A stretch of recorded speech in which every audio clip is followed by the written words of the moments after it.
भाई साहब ज़रा रुकिएगा, जो आज बताने वाले हैं ये हिंदुस्तान की तारीख में पहली बार हुआ है। एक जज ने एक लफ्ज़ बोला, बस एक लफ्ज़, और उसके एक लफ्ज़ ने पूरे मुल्क को आग लगा दी। अब सोचे ज़रा, जो लोग बरसों से चुप थे, जो लोग घर बैठकर सीवी भेजा करते थे और जॉब का इंतज़ार करते थे और उन्हें हर जगह रिजेक्शन पे रिजेक्शन मिलती थी और उन्हें सहना पड़ता था, अब उन्हें एक कॉकरोच कह दिया जाए तो क्या वो बर्दाश्त करेंगे? और आज जो हुआ है वो आज से पहले कभी नहीं हुआ था।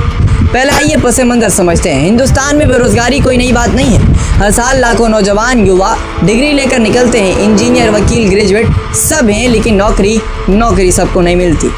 इनकी गलती नहीं है भाई साहब, सिस्टम की गलती है, सिस्टम का मसला है। तो ये नौजवान क्या करता है?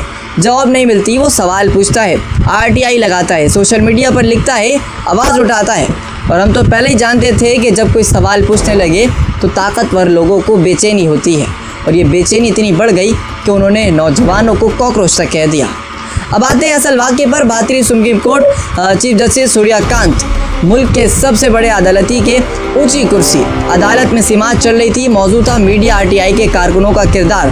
बहस गर्म थी और इसी बहस के दौरान चीफ जस्टिस साहब ने कहा कि कुछ नौजवान कॉकरोचों की तरह होते हैं, जिन्हें रोज़गार ना मिलता है, ना ही कोई सीट मिलती है, ना ही कोई पेशे में जगह मिलती है, और ये मीडिया पे आते हैं, RTI कारकुन बनते हैं और सवालात उठाते हैं। और भाई साहब ये अल्फाज सुप्रीम कोर्ट के रिकॉर्ड पर आ गए, और ये अल्फाज कैमरे के सामने कहे गए थे और माइक के सामने कहे गए थे, जहाँ पर कोई लफ्ज़ भी मिट नहीं सकता, कोई लफ्ज़ भी हट नहीं सकता। हम जानते थे ये मामला इतना आसान नहीं होगा, यहाँ पर रुकेगा नहीं, क्योंकि ये सिर्फ एक रिमार्क नहीं था, ये एक सोच का इजहार था जो बरसों से ताकतवर लोगों के दिल में था कि नौजवान नस्ल पूछेगी, सवाल उठाएगी, सिस्टम को ललकारेगी और ये परेशानी होगी। और जब परेशानी होती है तो आप इनको कीड़ा कहते हैं। लेकिन भैया जी, हम तो पहले ही बोले थे कि आग से मत खेलिएगा, आग से खेलिएगा तो आपको परेशानी होगी, और परेशानी हो गई है। खबर बाहर निकली, मीडिया ने उठाया, सोशल मीडिया पर बात फैली, और फिर एक काम हुआ जो बहुत होना चाहिए था और बहुत ज़हीन था। किसी नौजवान ने, हम नहीं जानते वो कौन था, एक सफ़ा बनाया, नाम लिखा कॉकरोच जनता पार्टी।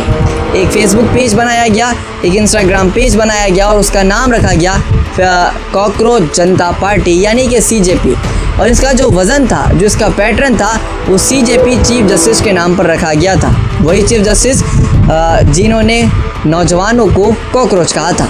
ये इत्तेफाक नहीं था, ये सोचा समझा तेज सीधा तंज था और निशाना बिल्कुल सटीक लगा था। अब मैं आपको इसमें पार्टी में शामिल होने का तरीका बताऊं तो आप हैरान रह जाएंगे, क्योंकि शर्त खुद एक बहुत बड़ा धचका था। उन्होंने कहा है कि पहली शर्त यह है कि मजबूरी या उसूलों की बिना पर बेरोज़गार होना ज़रूरी है, यानी वो नौजवान जो काम नहीं करना चाहते, वो नहीं जिन्हें सिस्टम काम नहीं देता। मैं आपको बता दूं। और दूसरी शर्त वो जो रोज़ाना 11 घंटे ऑनलाइन आते हों, ये रहना लाजमी है।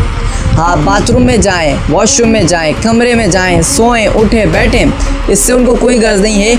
आप 11 घंटे ऑनलाइन लाजमी रहना चाहिए। और मैं आपको बताऊं, क्योंकि ये उस नौजवान की ज़िंदगी की तस्वीर है जिसके पास काम नहीं है लेकिन वक्त है, और गुस्सा है और सवाल है। और तीसरी शर्त में मैं आपको बताऊं तो आप हैरान रह जाएंगे, पेशावराना अंदाज में गुस्से का इजहार करने वाला होना चाहिए और सलाहियत होनी चाहिए। ससुरा कोई मजाक था ये। इन 3 शराइत में पूरे हिंदुस्तान के नौजवानों का दर्द था, और नतीजा साफ था कि भैया ये बात गौर से सुनिएगा, सिर्फ चंद घंटों में 18 मिलियन इसके फॉलोवर हो चुके थे। 40,000 तो चंद मिनटों में हो चुके थे। हम देख रहे थे और सोच रहे थे कि ये गुस्सा कितना पुराना था, कितने अरसे से दबा हुआ था, और जब निकला तो सैलाब बन गया। सरकार पहले समझ रही थी कि मामला बड़ा हुआ है, लेकिन अब रोकने का वक्त आया तो ये वक्त गुजर चुका था। फिर सियासत भी आ गई, जिसे हमेशा आती है। उनकी अपॉलोजाइज सामने आई, पार्लियामेंट में इस बात को उठाया गया कि वो भी इस पार्टी में शामिल होना चाहती है। साबिक क्रिकेटर और जितने भी हिंदुस्तान के बड़े बड़े अदाकार हैं, उन्होंने बाज़ाब्ता तौर पर ऐलान किया कि वो इस पार्टी में शामिल होना चाहते हैं।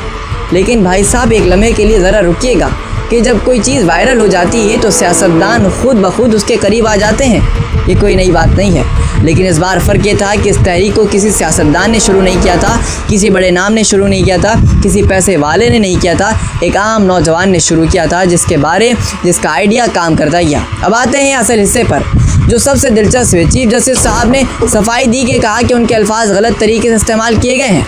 उनका मकसद ये नहीं था। हम जानते हैं ये होगा भैया, जब खेल निकल जाता है ना हाथों से तो स्टेटमेंट आती हैं, माफ़ी आती है। लेकिन असल सवाल ये है कि सफाई आई या नहीं। वो अल्फाज तो बोल दिए गए ना, रिकॉर्ड पर आ गए, कैमरे पे आ गए और नौजवानों को कीड़ा बोल दिया गया। अब भैया मैं आपसे एक सीधी बात करता हूँ, इस पूरी कहानी में सबसे अहम चीज़ ये थी कि वो 40,000 लोग, वो 18 मिलियन लोग, वो सियासतदान नहीं थे, वो मौके की तलाश में नहीं आए थे। हम आपसे एक बात कहते हैं कि वो आम नौजवान जिन्हें रोज़गार नहीं मिलता, जिन्हें भारत में डिग्री लेने के बाद भी धक्के खाने पड़ते हैं, एक क्लर्क की नौकरी के लिए, एक चपरासी की नौकरी करने के लिए 40,000 लोगों ने सर्टिफिकेट जमा करा दिए, नोटिस ले लिया कि भाईजान हमें भी इस नौकरी के लिए चाहिए। और उसमें से तकरीबन 10,000 लोग ग्रेजुएट थे। वो मुल्क जो पाकिस्तान से मुकाबला करता है, वो मुल्क जो पाकिस्तान को ललकारता है, जो पाकिस्तान के मसाइल पर बात करता है, उस मुल्क के अपने अंदर ये हाल है कि उसके 40,000 नौजवान सिर्फ एक चपरासी की नौकरी के लिए लाइनों में लगे हैं।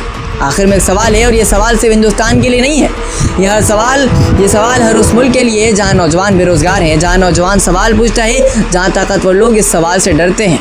क्या वाकई नौजवान मसला है या मसला वो सोच है जो उन्हें मसला समझती है? कमेंट बॉक्स में अपनी राय ज़रूर दीजिएगा।